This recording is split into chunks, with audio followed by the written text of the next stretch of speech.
This interview is for information only and should not be considered as investment advice or a recommendation to buy shares in the company featured. Welcome to this Stock Box interview.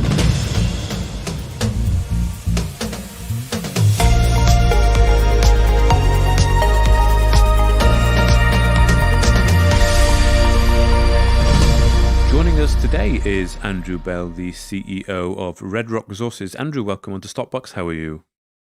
Happy Christmas and welcome to you. Yes, well, happy Christmas to you. A happy New Year. In a couple of days it will be. So we've had the finals from Red Rock Resources today at the end of the year. There's a line I noticed from the report here that says, "We expect investors to be materially rewarded for their support over the course of 2022. Can I ask you, is your metric for measuring this reward purely based on your share price, and where do you think the value drive will come from? Yeah, see, that's it. Are we talking about the share price, or are we talking about the underlying value of the assets, the solidity of what we have there? To some extent, we think in terms of long terms and in building the value of the underlying assets. But we have to be aware that for an awful lot of investors, the majority, perhaps, the short term, the share price really matters. And if we tell all the shareholders, well, don't forget about the short term, it's the long term that matters, then why should they buy and sell the shares? In which case you have no liquidity. So yes, we are acutely aware of the necessity to get our share price up. And this is one of the things we're going to be, now we've got so much news flow and could point to so much achievement.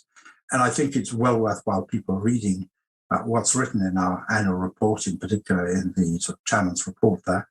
Now we've got all of that, we have to start thinking about how we present it.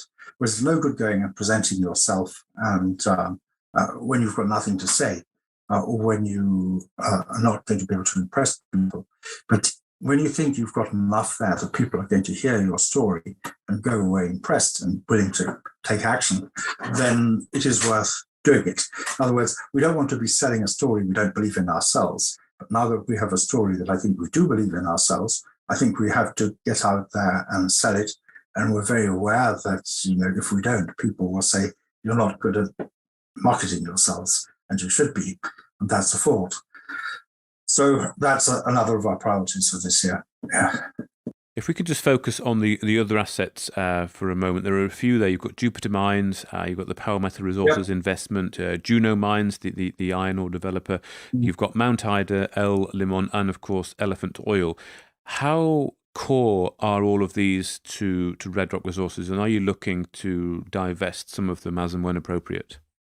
Well, everything has a price, and Jupiter was held for a long time, but now that the iron ore has spun out, and we have, of course, the royalty on that, which is our principal interest in what Juno is doing. That's all just potentially converted into cash, because the liquidity is there. Power Metal Resources we have a stake in. Again, that's a proxy for cash.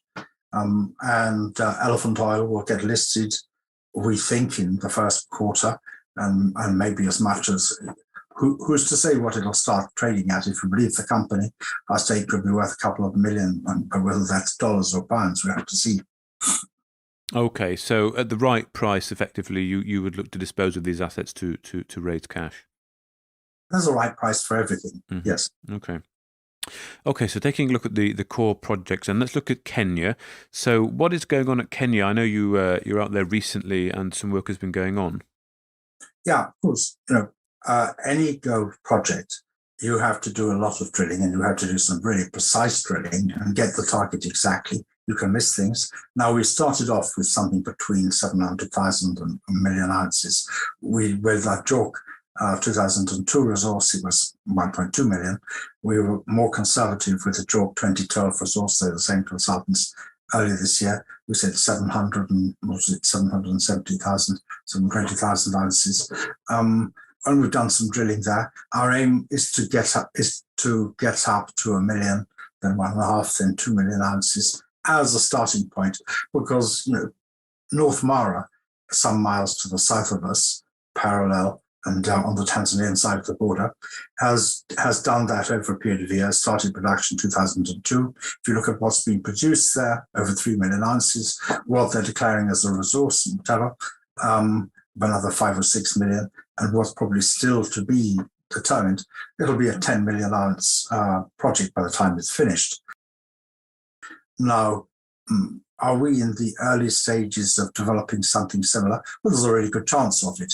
But, you have to put money in to get money out, because you have to do a lot of very expensive drilling. We started doing that. As we go forward, we're going to have to look for how that gets financed and whether we have to bring in partners and all that sort of thing. But that's going to be a key subject for 2022. Okay. And what would be the objective, Andrew, where would you like to see in, say, 6 months' time? Or maybe that's too soon, maybe in a year's time, a year today, let's say. Is an objective how you'd want to see where the stage Kenya is at? Well, I'm really sticking my neck out here because a lot of it depends on how much money you put in. But if we could get to the stage of having 1.5 million ounces plus, I'd be absolutely delighted. Okay. And then with Congo, then the report seems to suggest, are you following a similar? You're trying to replicate what you're doing Kenya in a similar way with Congo, but with different commodities. In this case, copper and cobalt. Well, it's a little different because with gold, like a lot of commodities, like for example sulfide nickel, the resources are more or less vertical. They go down from the surface of the earth. When you're looking at the copper cobalt in Congo, although there's been a lot of folding and faulting and so on, you're talking about something that more similar to a coal deposit is that it's been laid down, and if you're in the right area and you stick a hole in the ground, you're going to meet it at greater or lesser thickness and grade. So we drilled there. We've done quite a bit of geophysics and geochemistry first, so it was a relatively soft target. We thought we were definitely going to find something, and we just did RC drilling, and there's limitations to how deep you're going to be going with that. And those results are coming through imminently. So we've got results coming through from Australia, 2 sets of them, the first half and the second half. We've got results coming through from Congo, from the lab. And that will be any day now. Yeah, it's going to be very interesting. We can't make some kind of interim announcement on that because some of the most interesting results that we were getting from the XRF analysis before we sent it off to the lab were at the end of the final holes drilled.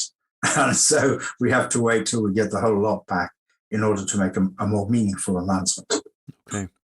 And then on Australia then, Andrew, are we still in the same situation where you're waiting for some licenses to be granted but pushing ahead with the IPO? I mean, we've now got over 1,500 square kilometres granted. And that has only come up in the month before Christmas or so from under 1,000 square kilometres. So we've got all the licenses that are key granted. There are a couple of really good ones that would be good to get, which are in process. But with 1,500 square kilometres, we'll have, several times what Fosterville South floated at in early 2020. And, the gold price was high and going higher then.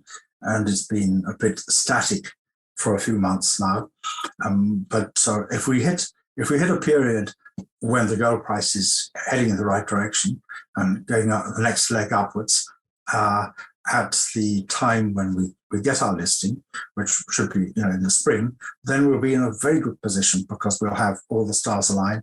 We've got some exceptional licenses, some exceptional targets. We're drilling the first 2 or 3 of these. Obviously, we're not drilling in places where we don't think we're going to get something, and there's enough historic workings and there's been enough time to do work on the ground by our team, who are all from the local area and worked in the local mine, that we're reasonably confident that we know what we're doing. That's going to be extremely interesting. I'm pretty optimistic about gold, and we think the spring could be a good time for a move in gold. So we're going to aim to hit the market, not at a sort of period when things are quiet, but at a period when people are already interested in what we're doing. Okay, excellent. And then looking finally at Cote d'Ivoire and Burkina Faso, you mentioned at the start you were looking to have some licenses granted fairly soon. Could you perhaps, are these two separate projects then, but you've sort of included them as one paragraph. Could you just explain a little bit about these two? Yeah, I mean, they're both part of the greenstones. Mm. That the better known part of the greenstones, of course, but it's been explored for much longer, is Ghana, where people started with the Ashanti gold, some of which was conglomerate hosted and particularly rich. And then at the other end of the greenstone in Mali, that was perhaps the next one to attract a lot of exploration.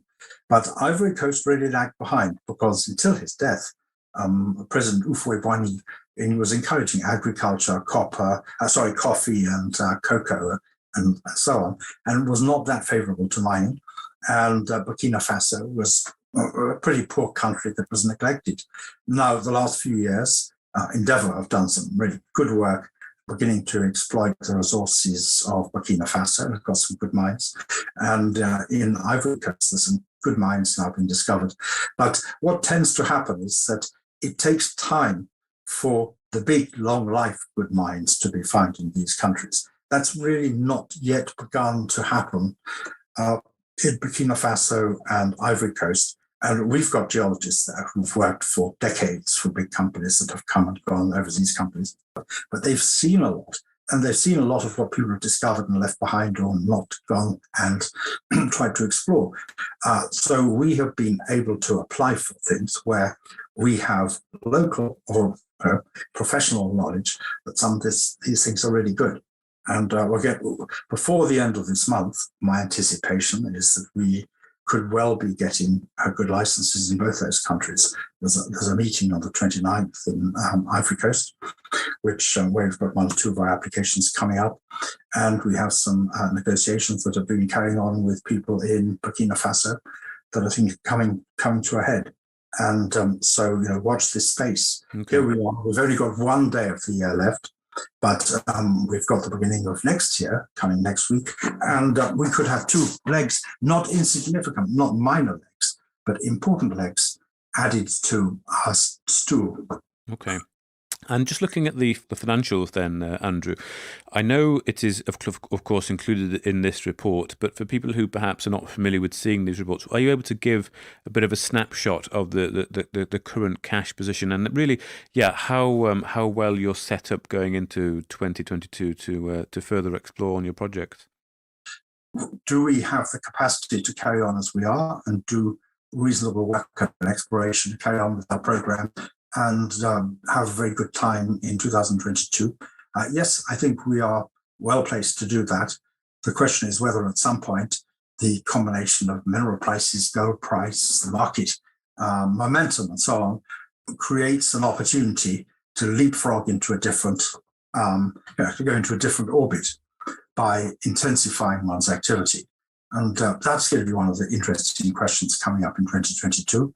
Mm-hmm. And of course, we are well prepared. Okay. Well, Andrew Bell, the CEO of Red Rock Resources, thank you very much for your time and a Happy New Year. Well, a very happy New Year, but may I also say a prosperous one. If you enjoyed this interview, then give us a thumbs up, a like or a retweet. Subscribe to us on YouTube or follow us on Twitter and hit that notification bell to be the first to know when we release new content. There's loads of great content on our website too, across all our programs at stopboxmedia.com. Thank you for watching.